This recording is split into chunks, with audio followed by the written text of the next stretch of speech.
पिछले 10 सालों में सरकार की नीतियों के कारण गरीब और गरीब हुआ और अमीर हुआ है, यानी गरीबों और अमीरों के बीच फासला बढ़ गया है।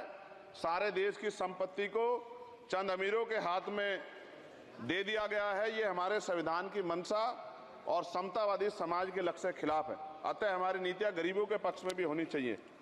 जातिगत जनगणना, SC ST OBC यानी कि जो बहुजन समाज के लिए आज जीवन मरण का प्रश्न है, इसके बारे में कोई बात बजट में नहीं की गई है।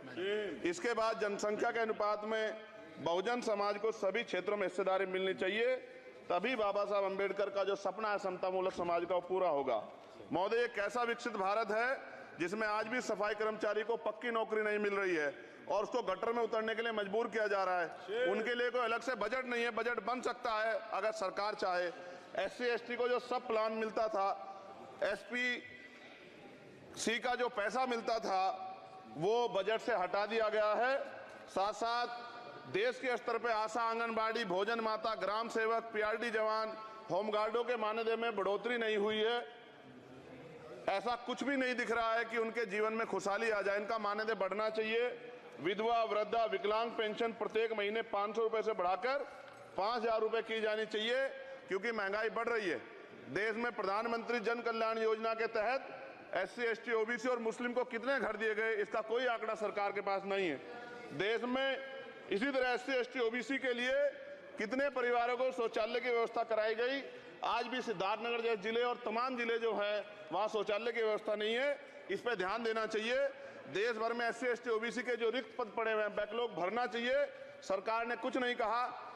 ये कैसी विश्व की 5वीं अर्थव्यवस्था है जिसमें आज भी SC ST पे अत्याचार हो रहा है, महिलाओं के साथ रेप हत्या हो रही है। NCRB का डाटा पढ़ेंगे तो खून के आंसू रोने पड़ेंगे। युवा बेरोजगार है, सड़कों पे 80 करोड़ लोगों को 5 किलो राशन में जीवन यापन करना पड़ रहा है।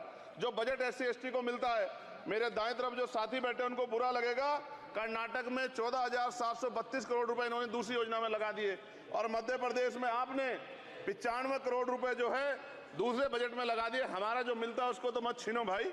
MSP की लीगल गारंटी कोई बात नहीं हुई है। किसानों को जो 6,000 रुपए मिलते हैं उसको बढ़ा के 12,000 रुपए करना चाहिए और फसल बीमा जो है उसका सारा प्रीमियम सरकार भरे, किसानों पे बोझ ना लगे।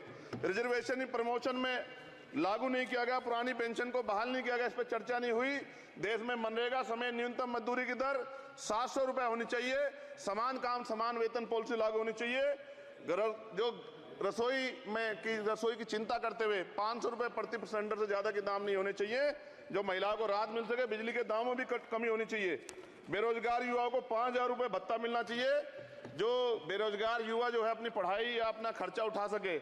मैं अपने क्षेत्र के विषय में महोदय आपसे कहना चाहता हूं कि पश्चिम यूपी में नगीना में एक एम्स बनना चाहिए, एक IIT बननी चाहिए, एक IIM बनना चाहिए। नगीना लोकसभा में उद्योग धंधे लगने चाहिए। नगीना की कताई मिल जो है उसको पुनः शुरू कराना चाहिए। RRTC जो योजना है सरकार की, उसको मेरठ से आगे बढ़ाकर मुजफ्फरनगर, सहारनपुर से नजीबाबाद नगीना होते हुए उसको नगीना तक ले जाना चाहिए। साथ साथ नजीबाबाद से मुंबई के लिए एक ट्रेन चलनी चाहिए और नगीना, श्योरा, किरतपुर में रेलवे के ओवरब्रिज बनने चाहिए।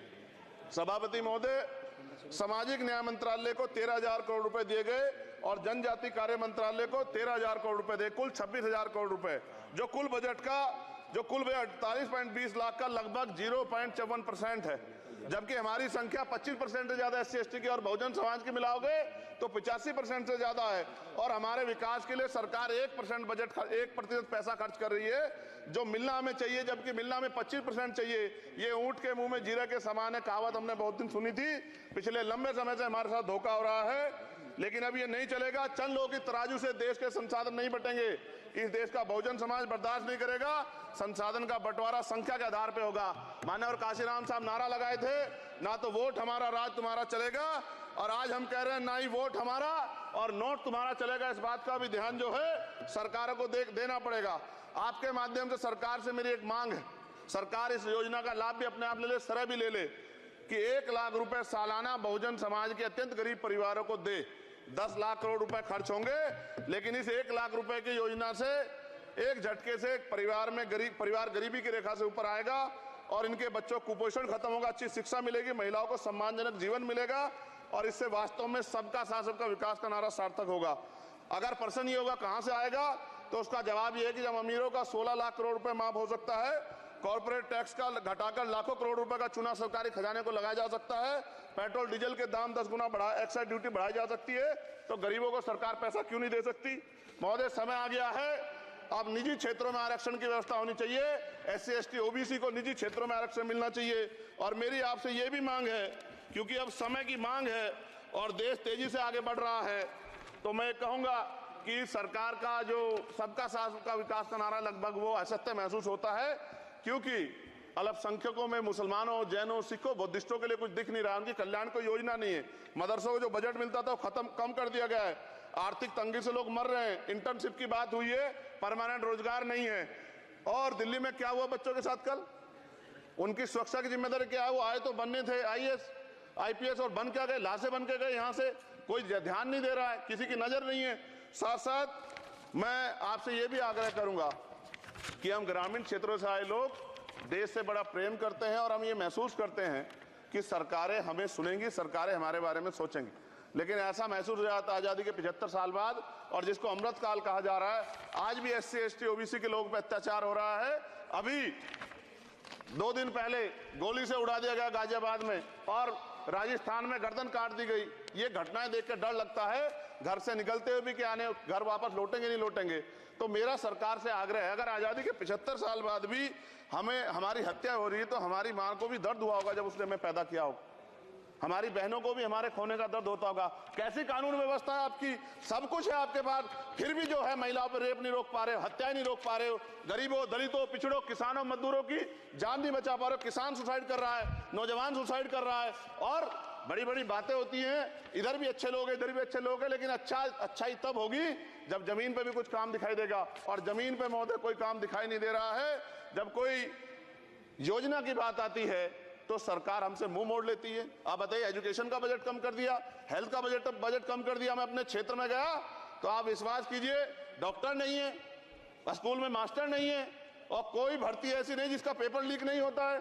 तो देश किस तरफ जा रहा है और इसमें नौजवानों का भविष्य क्या है, इसके बारे में हमें चिंता करनी चाहिए। और अंत में अपनी बात को खत्म करते हुए मेरा आपसे आग्रह और आपके माध्यम सरकार से आग्रह है कि यहाँ बाहर बाबा साहब अम्बेडकर की मूर्ति लगी हुई थी एक, वो करोड़ों लोगों की आस्था से जुड़ा विषय है, और आप विश्वास करो इतना गुस्सा है उसको लेके।